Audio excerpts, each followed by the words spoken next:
આકાશવાણી ભુજ સમાચાર પરેશ મારુ વાંચે છે। નમસ્કાર। પ્રધાનમંત્રી નરેન્દ્ર મોદી આજે રાત્રે 8 વાગે રાષ્ટ્રને સંબોધિત કરશે। શ્રી મોદીનું આ સંબોધન પહલગામ આતંકવાદી હુમલા પછી ભારતના ઓપરેશન સિંદૂર પછી થઈ રહ્યું છે। પહલગામ આતંકવાદી હુમલામાં 25 ભારતીયો અને એક નેપાળી નાગરિક માર્યા ગયા હતા। બદલામાં ભારતે પાકિસ્તાનમાં અનેક આતંકવાદી અને લશ્કરી ઠેકાણાઓનો નાશ કર્યો અને 100થી વધુ આતંકવાદીઓને મારી નાખ્યા। આ પહેલા આજે બપોરે પ્રધાનમંત્રી નરેન્દ્ર મોદીએ નવી દિલ્હીમાં એક ઉચ્ચસ્તરીય બેઠકની અધ્યક્ષતા કરી। કેન્દ્રીય સંરક્ષણ પ્રધાન રાજનાથસિંહ, વિદેશ પ્રધાન એસ જયશંકર, રાષ્ટ્રીય સુરક્ષા સલાહકાર Ajit Doval, chief of defence staff general Anil Chauhan, ત્રણેય સશસ્ત્ર દળોના વડાઓ અને અનેક વરિષ્ઠ અધિકારીઓએ આ બેઠકમાં હાજરી આપી હતી।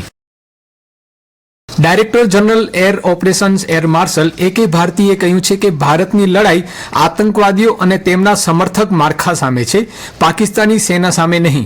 તેમણે કહ્યું કે તે દુર્ભાગ્યપૂર્ણ છે કે પાકિસ્તાની સેનાએ દખલ કરી અને આતંકવાદીઓનો પક્ષ લીધો, જેના કારણે ભારતીય સશસ્ત્ર દળોએ તેનો યોગ્ય જવાબ આપવો પડ્યો।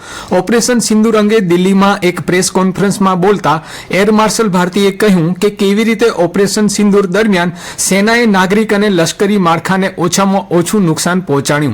ગયા અઠવાડિયે દુશ્મનના ખતરાનો સામનો કરવામાં મળેલા પરિણામો અંગે એર માર્શલ ભારતીએ જણાવ્યું હતું કે પાકિસ્તાનની ચીની મૂળની PL-50 મિસાઇલ લક્ષ્ય ચૂકી ગઈ અને લોઇટર મ્યુનિશન અને માનવરહિત હવાઈ પ્રણાલીનો નાશ કરવામાં આવ્યો।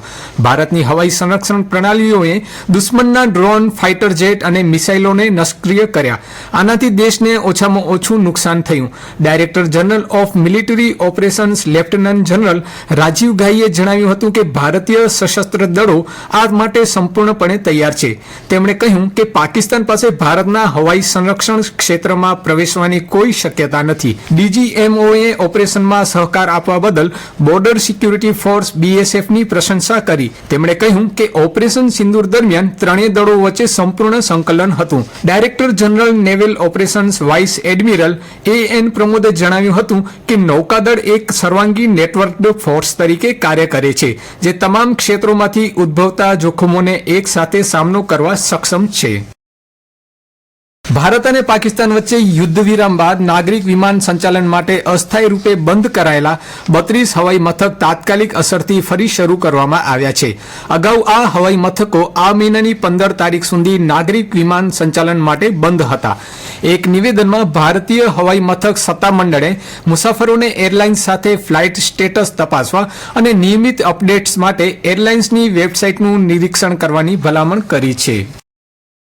ભારત પાકિસ્તાન વચ્ચે તણાવપૂર્ણ વાતાવરણ વચ્ચે ભારતીય સૈન્ય દ્વારા શરૂ કરાયેલા ઓપરેશન સિંદૂર દરમિયાન સોશિયલ મીડિયા પર રાષ્ટ્ર વિરોધી, નકારાત્મક અને સૈન્યનું મનોબળ તોડનારી પોસ્ટ કરનાર 14 વ્યક્તિઓ સામે ગુજરાત પોલીસે ગુનો નોંધી કડક કાર્યવાહી હાથ ધરી છે, જેમાં ખેડા જિલ્લામાં 2, કચ્છમાં 2 FIR ઉપરાંત જામનગર, જૂનાગઢ, વાપી, બનાસકાંઠા, આણંદ, અમદાવાદ, સુરત શહેર, વડોદરા, પાટણ અને ગોધરા જિલ્લામાં એક મળી કુલ 14 FIR દાખલ કરી કડક કાર્યવાહી કરવામાં આવી છે।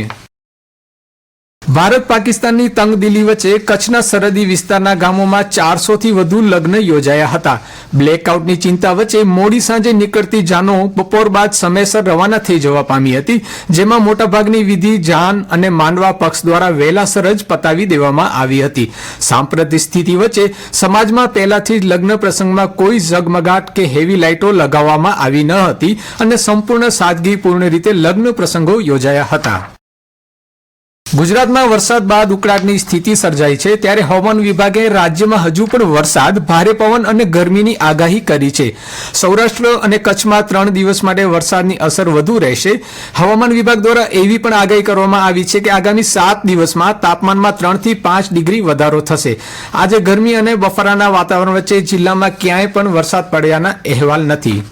વિરાટ કોહલીએ ટેસ્ટ ક્રિકેટમાંથી નિવૃત્તિની જાહેરાત કરી છે। આ સાથે ટેસ્ટ ક્રિકેટમાં તેમની 14 વર્ષની શાનદાર સફરનો અંત આવ્યો છે। કોહલીએ સોશિયલ મીડિયા દ્વારા નિવૃત્તિની જાહેરાત કરી હતી। ટેસ્ટ ક્રિકેટની 123 મેચોમાં વિરાટ કોહલીએ 46.85ની સરેરાશથી 9,230 રન બનાવ્યા છે। પોતાની 14 વર્ષની ટેસ્ટ કારકિર્દીમાં કોહલી સચિન તેંડુલકર, રાહુલ દ્રવિડ અને સુનિલ ગાવસ્કર પછી ભારત માટે ચોથા ક્રમે સૌથી વધુ રન બનાવનાર ખેલાડી બન્યા છે અને આ સાથે સમાચાર બુલેટિન પૂરું થયું. નમસ્કાર.